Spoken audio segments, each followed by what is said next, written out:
Welcome to this lecture on the contemporary issue of gender and inclusion. Within this lecture, we're going to start by exploring gender inequality in sport.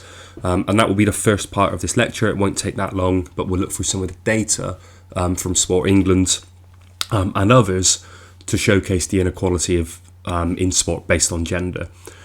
We'll then analyse gender and ideology and power, and we'll spend a little bit more time kind of unpicking that. And then thirdly, we're going to explore and understand the social construction of gender. So not necessarily the physical or biological part that we can work out already, but how society and social constructs has led to gender being given certain opportunities or not, or being judged in particular ways. And then finally, we're going to explore gender barriers to sport and physical activity participation. So that's the structure of the session or of the lecture. Now, the whole lecture is obviously me talking at you. There's a couple of moments where I'll ask you to pause and think about some stuff or make some notes. But I think that's a general principle you should try and follow throughout this video, is to make notes, maybe come up with some questions, maybe things that you might want to read further, or even things you want to discuss back and challenge back, which is absolutely fine as well. So engage as much as you can through the session, write as much down as you can, and use the information that's presented to you and make sense of it as much as you can in your own way. So as a starting point, if we look at gender inequality in sport and physical activity, women aren't active enough. So if we split gender by men and women in this simple construct, 39% of women aged 16 and over are not active enough. 35% of men aged 16 and over aren't active enough, which is also quite a high number, but we see a 4% difference there. So women typically are not active enough as a percentage more than men in the UK. And if we look at that as a whole number, about 313,000 fewer women than men who are regularly active. So we can see it as a 4% difference in terms of those who are not active enough, and also as a number over 300,000 women compared to men.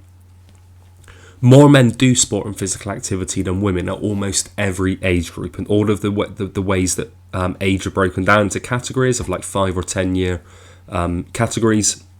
Men pretty much always do more sport and physical activity than women across each of these. Now, however, so women are less active than men on average, but 13 million women have said that they would like to do more sport or physical activity. So is this an issue about women being less active than men through choice, or personal choice? Probably not, based on that number. So whilst women are on average less active than men, a significant number of women actually do want to do more sport or physical activity, which raises the question: well, why don't more women do more physical activity, or why aren't women as active as men, or even more active, if a significant number of women would like to be more active with sport or physical activity? Some of those answers might come apparent as we go through this lecture, but it does just raise that interesting question. And the gender gap is narrowing, so these numbers are not great, and we can quite clearly see there's inequality based on sport and physical activity. But the gender gap is narrowing. It is becoming more even though it's not even at all. So, for example, between May 2018 and then to May 2019, in that year, we saw 254,000 more active women and 142,000 fewer women who are inactive. So we can see more women are moving into what's categorised as active, and fewer women are remaining in the category of inactive, which is brilliant. But still, there is an inequality that exists across sport and physical activity.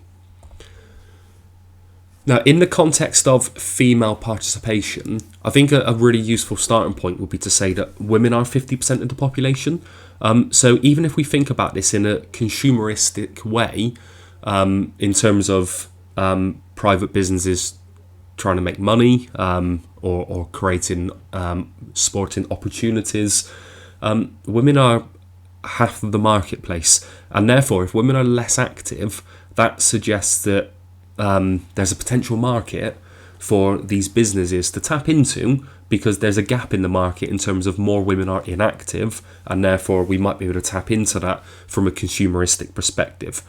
But more importantly, quite clearly, women are, or not all women, but on average, or there are more women, let's say, who potentially feel excluded from sport as a group, because that's what the numbers are showing us about activity and inactivity. So we cannot look at women's participation in isolation, and that's particularly when we explore barriers and solutions. For example, we need to do things like combining the gender or the group of women with things like age or education or social class or ethnicity or religion, etc., because that brings about different issues, different barriers, different potential solutions. And if we go right back to the data will tell us different things when we combine different factors together. So yes, very simply, in the last slide we presented some figures around women participation and women being less active and more inactive on average, but we also need to think about how these look when we combine these with other factors such as those at the bottom. So that was broadly based around the first objective today, around explore gender inequality in relation to sport and physical activity. So we're now going to have a look at kind of gender ideology and power that comes from that. And a starting point will be to look at feminist sociology. So if you haven't heard of feminism or a feminist sociology, a quick Google search will kind of help you along the way as well in terms of building your understanding. But feminists recognise the dominance of men in society. So traditionally and even currently, so if we go right back through time historically, but even up to the modern day, men dominate in society based on socially. So the social things that are acceptable or to do, or the opportunities, the things to do, typically come from men or for men in society. So socially, men are dominant, but also politically. If we think of leaders, if we think of governments or MPs or other people in big businesses who might have political motivations and be able to influence politics, again, typically dominated by men, and also economically. So the data around kind of the average earnings all the way through to the number of billionaires are dominated by men in society. And feminists recognise that. And it's really hard to argue against that because the data does support those assertions. Feminism will also say that society is structured to favour men and male interests and dominance, and that's what's called like a patriarchal society. And patriarchy is a system of society or government in which men hold the power and women are largely excluded from it. Not completely, but largely excluded from it.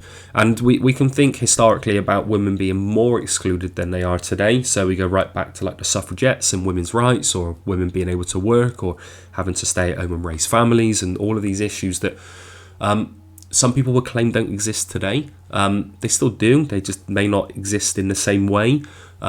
So there may be better opportunities for women, but a number of women will still face those situations, and maybe subconsciously a number of people, men or women, may believe that that's how society should be structured because of beliefs that have been unconsciously passed through generations.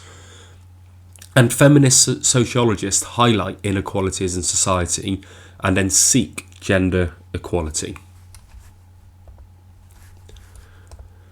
So if we have a look at the terminology between sex and gender, and quite often we use those terms interchangeably. So a question to think about, I'm going to give you some answers, but a question to think about is what is the difference? So it might be worth just pausing for 10, 20 seconds and thinking about that, but what is the difference between the term sex and the term gender? And we'll unpick that in a moment. So sex, it refers to the biological differences between males and females. So obviously we can think of the things that we can see or the things that we know about in terms of the biology, the physiological differences between males and females. So that's a term that we use. I guess sometimes we talk about gender when we mean sex, because we're talking about the biological differences between male and female and how we look and etc. And sometimes we call that gender, but that term is sex. Gender is the expectations that society has of males and females and the different roles that they play. So it's not necessarily about the biological differences between a male and a female, but it's based upon the expectation that society has of those two distinguished groups, and therefore the different roles that males and females will have in society or will play in society. And like I was talking about earlier, we go back through history and we've seen like women stay at home, men go to work.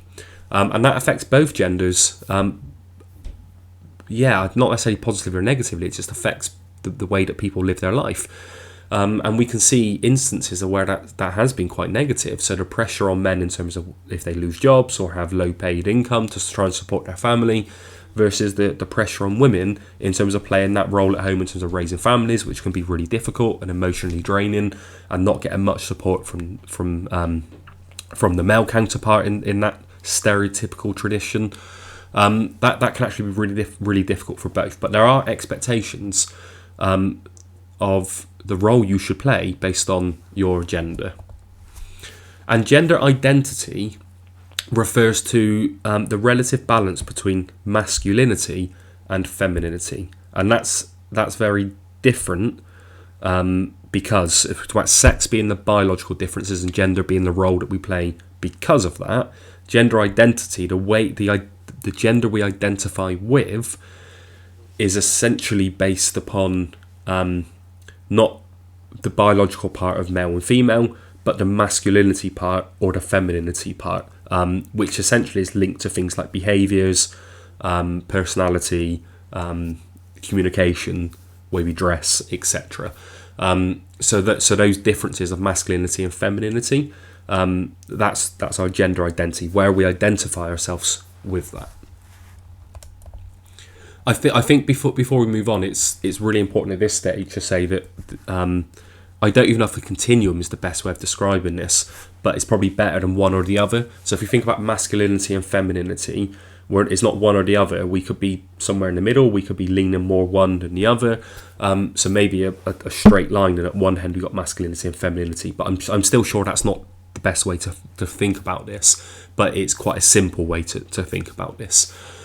And actually that can vary based on situation, based on context, based on who we're around, based on friendship groups, locations. So actually our gender identity in terms of where we are in between masculinity and femininity may change just day by day, hour by hour as well, even though there is probably going to be somewhere there that we're a little bit more fixed on for a bit of a longer period of time rather than just day to day, for example.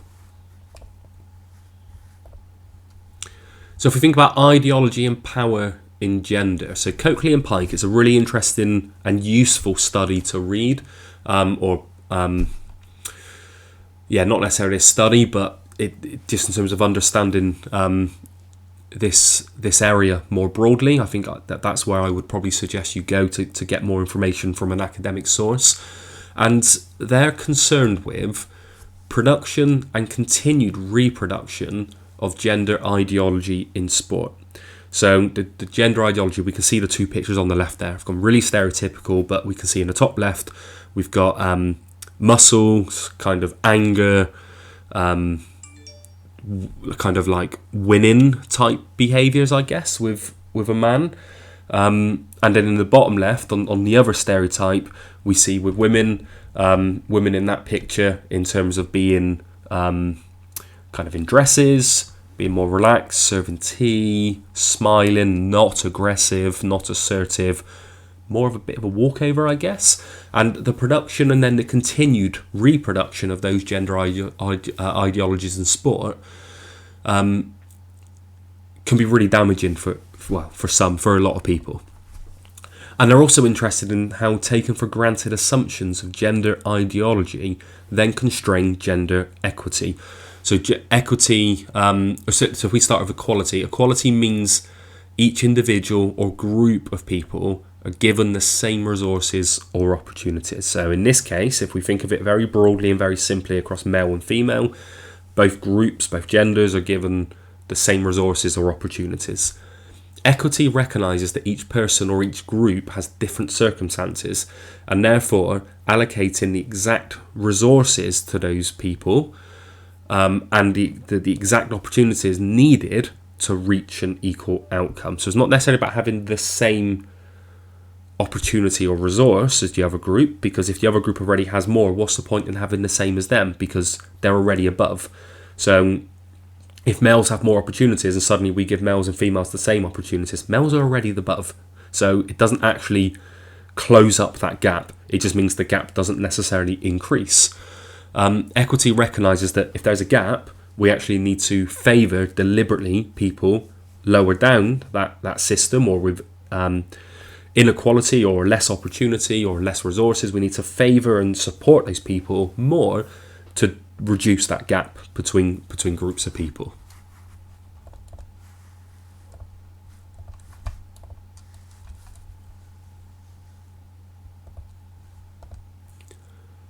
Okay, so continuing with the theme, so ideology is the taken for granted and probably unchallenged assumptions about values and beliefs. So for example, gender norms.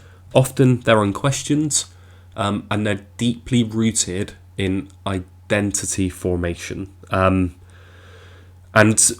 so I pause there on almost unchallenged assumptions, because I think some people are really good at challenging those assumptions. But they're things that we take for granted about values and beliefs, and a lot of people won't challenge why they believe what they believe about values and beliefs in regard to gender norms. So the taken for granted structuring of society, divided gender, e.g. like the ideology, and how we think about our own identities and the identities of others, as gendered expectations of thought, behaviour and practice. So to change sport towards equity requires a change in gender ideology. We need to change our taken for granted beliefs, our values about gender norms. Otherwise, we're not going to get to greater equality. We're not going to get towards equity. So sport is therefore it's a continued kind of site of struggle, and we've seen lots of issues recently. If we think about like hegemony or hegemonic struggles that are kind of common in the news, that we might see both inside and outside of sport. But sport is a site of this, and the ideologies of gender or sexuality or the body, sport is a site of that, and potentially stops or limits society from being able to change those beliefs that we have about gender, sexuality and the body, because it manifests itself in sport, and sport claims those things are really important for sporting participation. So therefore kind of masculinities and femininities are kind of broadcast or even exaggerated through sport, which is an issue that we need to challenge. So what do we think about this? This is a governing body, a national governing body. This is the FA football. They're doing some amazing work with girls football, trying to increase female participation in football, and they are, numerically anyway, they are working really hard on this and achieving this. Like, women's football participation is going up significantly. But one way of doing that is to run what they call a Wildcats Program. And a Wildcats Program is essentially once a week, 5 to 11-year-olds turn up and play some football. Not necessarily a game, well, there's no game structure. It's just turn up with a coach and just, start to enjoy football. But rather than doing it through the lens of football, they're trying to do it through the lens of something different, because certain people may not turn up to football because they just don't really like football, or have this barrier in front of them that football's not for girls or football's not for me. So they're trying to explore a different theme, and then they're going to use football whilst they're there, but they're going to do it through a different theme that might be more relatable to people. So the football part of it becomes less important. Now the theme that they've picked is Disney inspired. So whilst I'm going to emphasise the female gender femininity part of this, there are also Disney inspired activities and movies and programs that might be incorporated that don't reinforce gender stereotypes, but some of them will.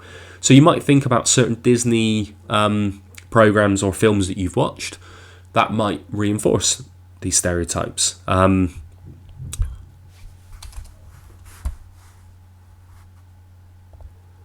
For example, I'm trying to think of some top of my head. So Beauty and the Beast will reinforce gender stereotypes that we have in society, or particularly around masculinity and femininity as well. We can think of many Disney programs where women wear dresses and look a certain way, and that might manifest itself in some of this. So we might see girls looking up to role models which are based on gender norms, which are everything we've just said manifests itself in sport and creates issues in society based on these gender norms. So on one hand, this is a really successful and positive initiative, but I think we can look at this quite critically around if any of these centres or even FA messages are portrayed around gender norms, gender stereotypes. I think that needs challenging. So we can look at some of these programs that governing bodies are coming up with to try and increase female participation through a critical lens of positive, and also maybe some challenge about whether that's leading to continuation of gender ideology and gender norms, or whether that is actually leading to gender equity, which is what we're kind of striving for. Now, in terms of problematising the social construction of gender, so this is the third objective we're looking through in this lecture. So the kind of how society has constructed gender. We're going to start by looking at kind of gender ideology is socially constructed into a binary position. It has two parts. And people are therefore classified by two sex categories, your male or your female, and that's based on biological features. And that's referred to problematically as the opposite sex. So you're a male and the opposite sex is female, or vice versa. Now, all people in each group are therefore assumed to share natural difference.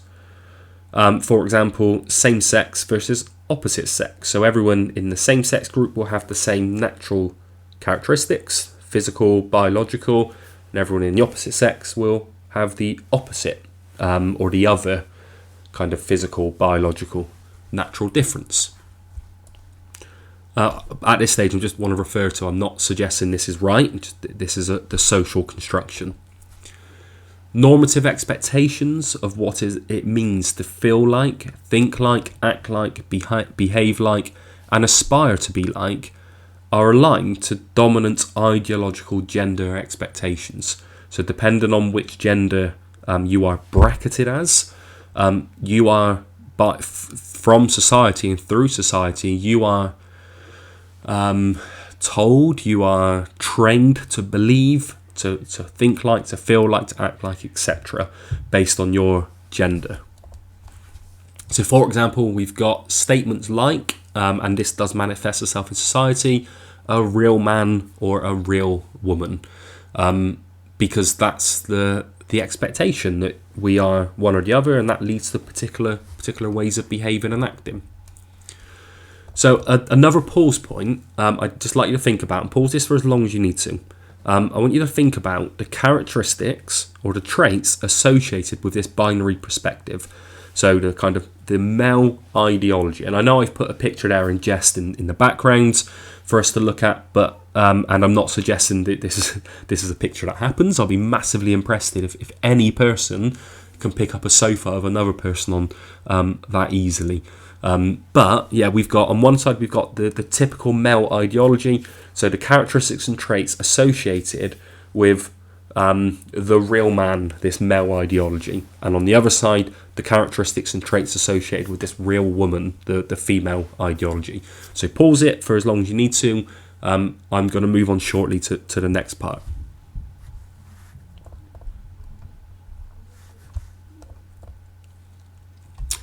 So in terms of the production and reproduction of gender ideology, which we spoke about earlier through the Coakley and Pike study or their research. So this is a quote. I'm going to read it to you, but I think this is really really useful for us as a point to kind of understand what Coakley and Pike were discussing, were explaining. So they say it takes dedication and hard work to maintain a simple binary classification model because it is inconsistent with biological evidence showing that anatomy, hormones, chromosomes, and secondary sex characteristics vary in complex ways and cannot be divided neatly into two sex categories, one male and one female. I appreciate there was quite a lot there, but we're going to continue. So that's the first half. We've done the first 4 lines. I will continue to read the rest out. But it's interesting that what they're saying is biological evidence shows that our anatomy, hormones, chromosomes, secondary sex characteristics, etc. are not as simple as your one or the other. So we talk about X and Y chromosomes, for example. Actually, it's very common and very likely that we have a bit of a blend and we have different natural, physiological, biological differences, even though we are male or female in that traditional two or simple binary classification model.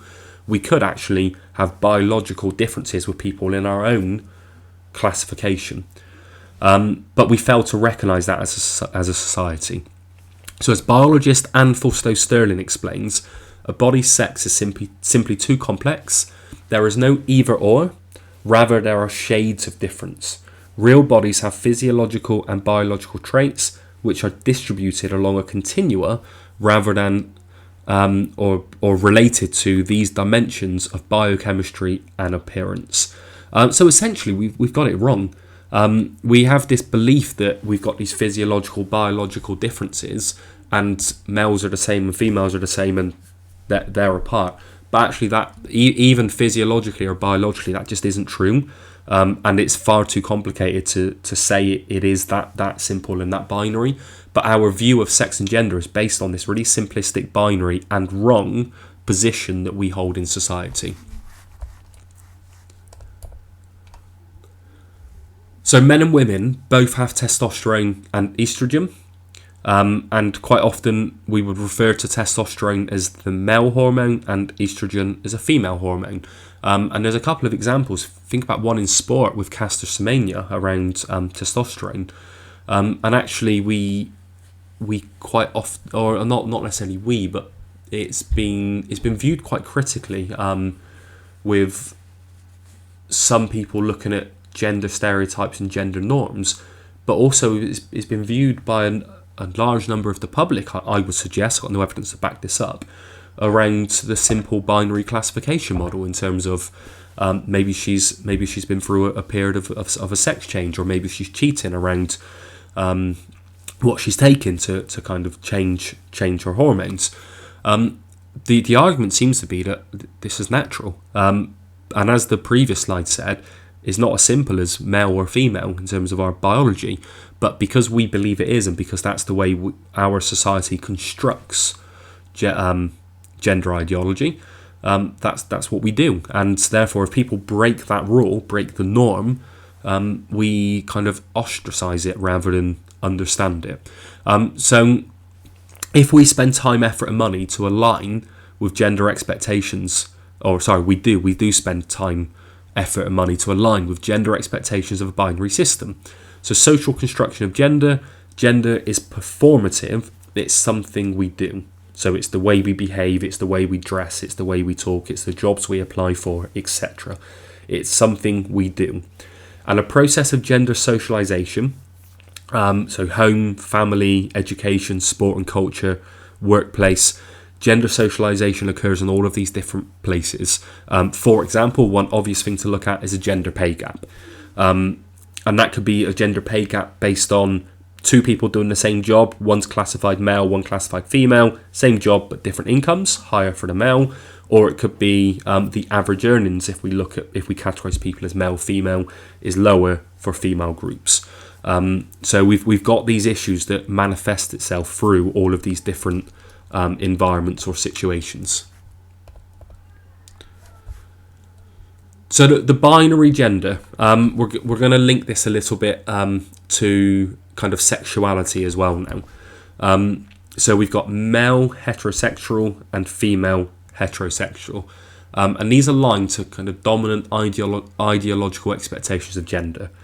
So this is the binary view. You're male or you're female, and you are attracted to the opposite sex, the opposite gender in this binary view.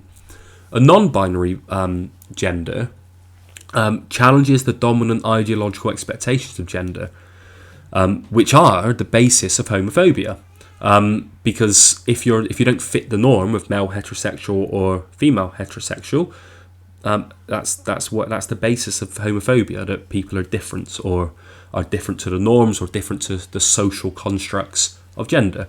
So, for example, we might have male homosexual, female homosexual, we might have bisexual, we might have transgender, but these are non-binary in the sense of the binary system as one or the other. We're now looking at this in a much more complex way, which aligns more with the with how we should really, biologically and socially. So we're going to come back to kind of male dominance in sport. So the history of sport is a history of men. Sport has always been a male preserve with its own language, its initiation rites, its models of true masculinity, its clubbable, jokey coziness. The history of sport has always been male dominated. And the inclusion of women at the Olympic Games will be impractical, uninteresting, anesthetic, incorrect. And that was from Pierre de Coubertin, who was the founder of the modern Olympic Games. So even the Olympic Games, which are amateur for all, essentially, even the creator, the person who kind of brought the modern Olympics back in 1896, didn't believe women should be included in the Olympic Games. So we've had centuries of discrimination shaped by the cultures and beliefs of a number of societies, and they've deemed it unladylike for women to take part in numerous physical activities. Now, it can be argued that sport reflects society, and society's views were that sport and success for men merely promoted their dominance and masculinity, while the success of female athletes were dismissed as they were simply women trying to be like men. So maleness is the standard upon which everyone is compared. And a historical development of the structure, systems and processes within sport designed in inequality and the exclusion of women. So historical socialization of gender roles, for example. So if we look at the constraints of gender ideology, both men and women become constrained by gender norms and expectations, particularly if we look at the binary system. Restrictions on men to demonstrate so-called feminine characteristics has issues for mental health, discussing feelings, etc. Male suicide rates are higher than females who have social permission to discuss feelings and seek support. So it's an issue that kind of affects everybody. It's not just something that is purely based on women in that gender norm. Constrained expectations through sport then reinforces or reproduces dominant gender expectations. And there are issues for male participation in sport who don't conform to male ideology. And you might have personal examples you can think of from past or present where you can see some of this existing. So we mentioned Caster Semenya's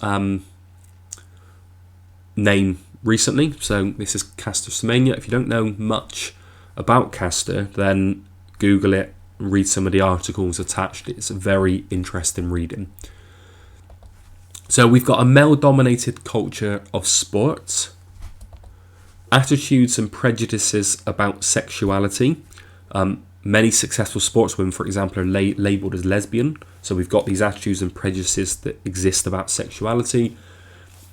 We've got attitudes and prejudices about disability and about ethnicity. We've got sexual harassment and abuse based on these factors. Manifests itself in person, online, through the media, for example. And then we've got female invisibility in the media. Like, who are the role models? There's not many female role models in the media from a sporting background. So all of these issues exist and are social and cultural barriers within sport. So another individual task. Pause this for as long as you need to or as long as you want to. What are the gender barriers to participation? I'm going to talk through some shortly, but you can have a bit of time first to kind of think about some yourself. So pause it now and then click play when you're ready, and I will carry on.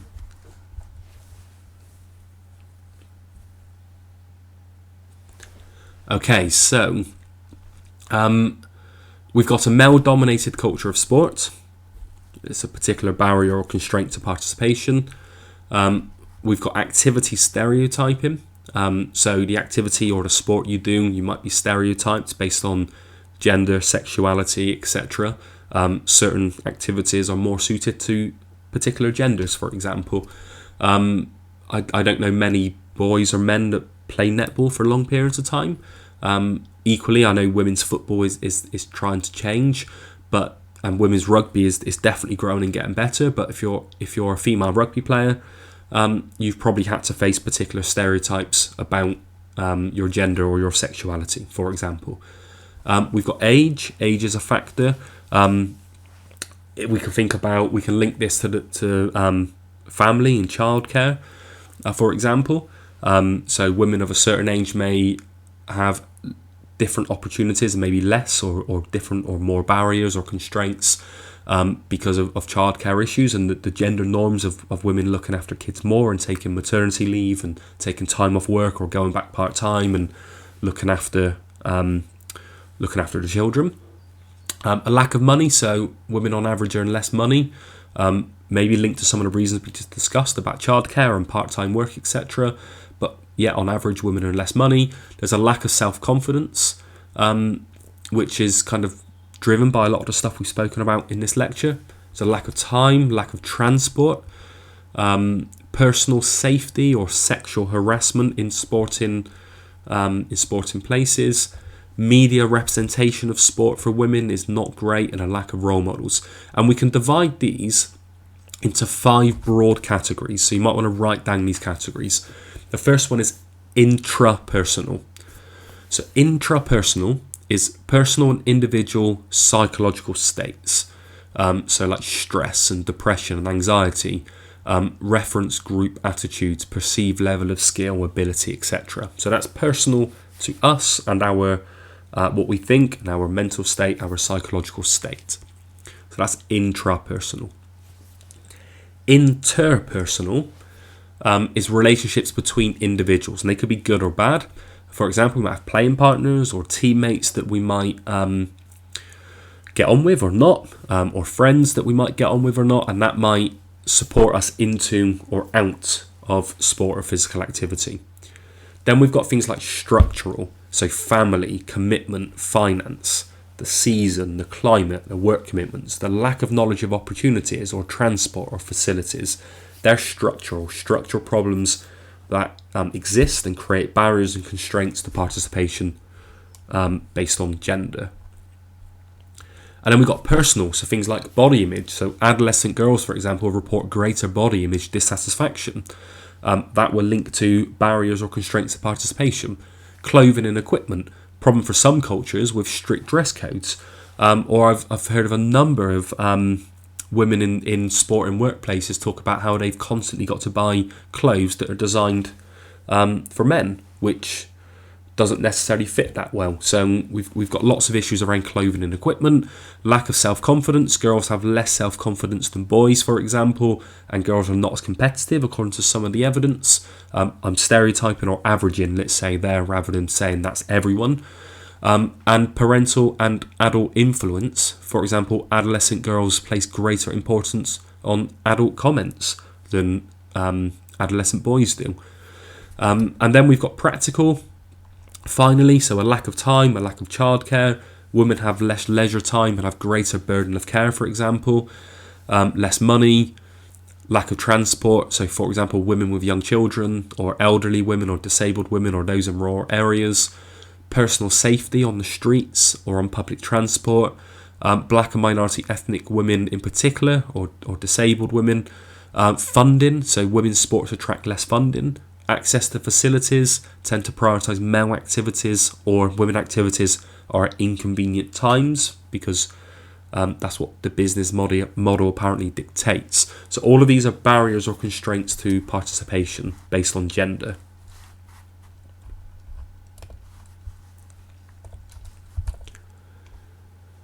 So think about women's sport and commercialisation. On the right, we've got the golden triangle, so sport, which relies upon and influences sponsorship, which then relies upon and influences media, which comes back to sport. So if the sport is better, more people sponsor, more money comes in. If the sport's better, it's getting increased media attention, which means sponsors are more likely to invest. If it's getting more media attention, then the individuals within that can get additional roles or sponsorships, etc. themselves as well. More money, more growth, etc. Now, in terms of women's sport, there's a media preference for traditional sports, which continue to be male dominated. And generally, there's a lack of media coverage, which means there's a lack of role models and therefore a lack of sponsorship opportunities. So until the media, well, it's not until, but the media could, for example, if they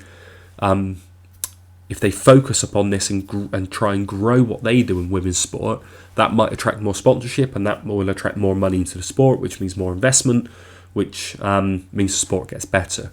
So at the moment, all three of those are a little bit stagnated. As sport, or some of the sports at least, are definitely improving for women, but the media and the sponsorship are not necessarily at a quick enough rate. There's also a focus upon sexuality rather than performance. Loads of media articles, loads of comments from important people, let's say, important politicians or people in sport, or even just the public through social media, where the focus upon the women in sport is based upon their sexuality, not their actual performance in the sport. And it doesn't exist for men's sport in anywhere near the same way.